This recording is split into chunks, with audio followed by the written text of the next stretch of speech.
Assalamualaikum warahmatullahi wabarakatuh. Selamat pagi. Pada pagi hari ini kita akan melakukan praktikum pemeriksaan tentang makroskopis feses. Apa itu pemeriksaan feses? Ialah suatu pemeriksaan laboratorium yang telah lama kita kenal untuk membantu klinisi menegakkan suatu diagnosa. Meskipun saat ini banyak sekali pemeriksaan modern untuk penunjang sebuah penyakit. Nah, untuk beberapa kasus pemeriksaan feses ini masih sangat diperlukan. Oke, indikasi pemeriksaan feses ialah yang pertama jika terdapat pasien diare, kemudian ada konstipasi, melena, kemudian adanya lendir dalam feses, kemudian adanya ikterus, gangguan pencernaan, dan adanya suspek gastrointestinal disease. Oke. Feses itu normalnya yang diproduksi dalam satu hari itu berjumlah 100 sampai 300 gram per hari. Dia komposisinya itu 70% air dan 30% sisa makanan. Pada prosedurnya preanalitik, yang pertama, sebelum melakukan pemeriksaan, pasien tidak boleh mengkonsumsi obat-obatan tertentu seperti antasida, kemudian pencahar, anti diare, barium, bismut, vitamin C, dan preparat besi. Paling tidak itu tidak dikonsumsi selama 5 hari sebelumnya. Kemudian feses dikumpulkan dalam wadah yang bersih dan kedap angin. Dan di wadah tersebut sudah bertuliskan identitas, yaitu nama pasien, umur, jam pengambilan, dan tanggal pengambilan. Kemudian feses diambil dengan cara defikasi spontan. Jika atau tidak bisa defikasi spontan, defikasi dengan menggunakan bantuan tangan yang kita balut dengan sarung tangan. Kemudian ambillah sampel feses pada daerah yang paling mungkin memberikan kelainan, misalnya pada bagian yang terdapat darah atau lendir. Kemudian hindarkan sampel tercampur dengan urin, air, atau kontaminasi yang lain. Kemudian feses harus segera diperiksa dalam kurun waktu 30 sampai 40 menit. Bila tertunda, harus dimasukkan dalam almari pendingin. Kemudian interpretasi normal pada pemeriksaan feses, yang pertama kita lihat warnanya dulu. Warnanya, nilai normalnya itu akan kuning kehijauan. Ini tapi tergantung dengan makanan atau obat-obatan yang dikonsumsi. Warna feses yang dibiarkan di udara akan menjadi lebih tua karena terbentuknya lebih banyak urobilin dari urobilinogen yang akan diekskresikan lewat usus. Nah, urobilinogen ini tidak berwarna, sedangkan urobilin berwarna coklat tua.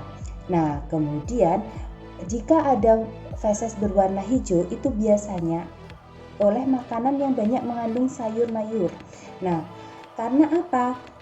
Biliverdin yang ada di dalam sayur-sayuran itu belum berubah. Nah, selain itu juga kadang warna feses mungkin ada yang abu-abu. Nah, itu disebabkan oleh karena tidak ada urobilin yang dalam saluran makanan itu didapatkan pada penyakit ikterus obstruktif atau kita sebut tinja alkoholik, dan juga dipakai itu setelah penggunaan barium enema pada pemeriksaan radiologi. Jadi kemudian warna tinja yang hitam, biasanya ada warna hitam, tinja yang hitam, biasanya itu ada perdarahan saluran empedu atau penyebab tak patologisnya banyak makanan Fe. Makanya kita tidak sarankan untuk pasien mengkonsumsi Fe sebelum pemeriksaan. Kemudian bau. Biasanya bau normal feses itu disebabkan oleh indol, skeletol, dan asam butirat. Bau busuk itu menjadi khasnya dari feses karena di dalam usus terjadi pembusukan, yaitu protein yang tidak dicerna dan tidak dirombak oleh kuman-kuman. Nah, keadaan inilah yang disebabkan oleh peragian atau fermentasi dari zat-zat gula yang tidak dicerna karena ada seperti adanya diare. Kemudian bau tengik di dalam feses itu disebabkan juga oleh perombakan zat-zat lemak pelepas asam-asam lemak.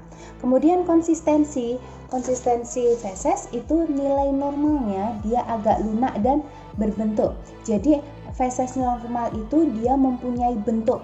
Sedangkan pada diare konsistensinya kan bisa menjadi sangat lunak atau cair. Sedangkan pada konstipasi feses yang kerat kemudian biasanya kan dia sangat keras, kadang bercampur dengan darah. Kemudian volume yang normal itu normalnya 100 sampai 300 gram per hari. Kemudian dia komposisinya 70% air dan 30% sisa makanan. Kemudian kita lihat lendir. Nah, nilai normalnya pasti tidak ada lendir. Adanya lendir berarti adanya rangsangan atau ada radang di dinding usus. Jadi kalau ada lendir berarti dia mengkhaskan ada radang di dinding usus. Jika lendirnya di luar tinja berarti dia ada iritasi usus besar. Sedangkan lendir bercampur dengan tinja dia ada iritasi pada usus halus. Sedangkan lendir tanpa tinja dia biasanya menunjukkan disentri, intussusepsi atau ileokolitis. Kemudian kita lihat selanjutnya ialah darah. Normalnya pasti tidak ada darah. Kita lihat juga, perhatikan darah itu segar, merah muda, coklat atau hitam. Dan darah itu apakah bercampur, berbaur atau hanya di luar feses saja.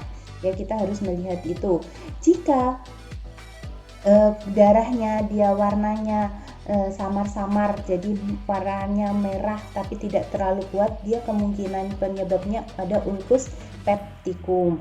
Kemudian kalau darahnya banyak sekali, kadang-kadang sangat banyak, dia biasanya kemungkinan gastritis erosif. Kemudian adanya perdarahan sedang, terus tinjanya ada warna merah sekali, kemudian ada kita lihat tinjanya sangat matang, itu kemungkinan diverticulum atau ulcus pepticum. Terus kemudian yang paling sering perdarahannya ringan berselang sering, kadang diare, kadang perdarahan ringan, kemudian ada di lendir, kemudian diare lagi. Itu kemungkinan penyebabnya adanya poliusus. Oke, setelah itu kita lihat juga perdarahan ringan warna merah muda, konstipasi atau dengan nyeri. Terus setelah dia keluarnya setelah BAB atau berbarengan dengan buang air besar, itu kemungkinan adanya hemoroid. Dan yang terakhir kita lihat parasit. Biasanya akan terlihat seperti cacing askaris, ancylostomia dan mungkin terlihat yang lain. Jadi ini adalah gambaran beberapa tipe bentuk feses. Nah, di sini ada tipe 1, dia gumpalan keras terpisah-pisah seperti kacang, keras sekali saat keluar. Nah, tipe 1 inilah yang akan sering menyebabkan hemoroid. Kemudian tipe 2 bentuknya seperti sosis tapi gumpal. Kemudian tipe 3 bentuknya seperti sosis tetapi ada retakan di permukaannya. Sedangkan tipe 4 bentuknya seperti sosis atau ular, lembut dan lunak. Kemudian tipe 5 dia bergumpal-gumpal lunak, tepinya tumpul, tapi keluarnya lancar atau mudah. Kemudian yang keenam potongan-potongan lunak dengan tepi bergerigi. Jadi tinjanya seperti bubur. Ini khas pada diare. Kemudian tipe 7 dia bentuknya cair, tidak ada potongan, jadi semuanya encer.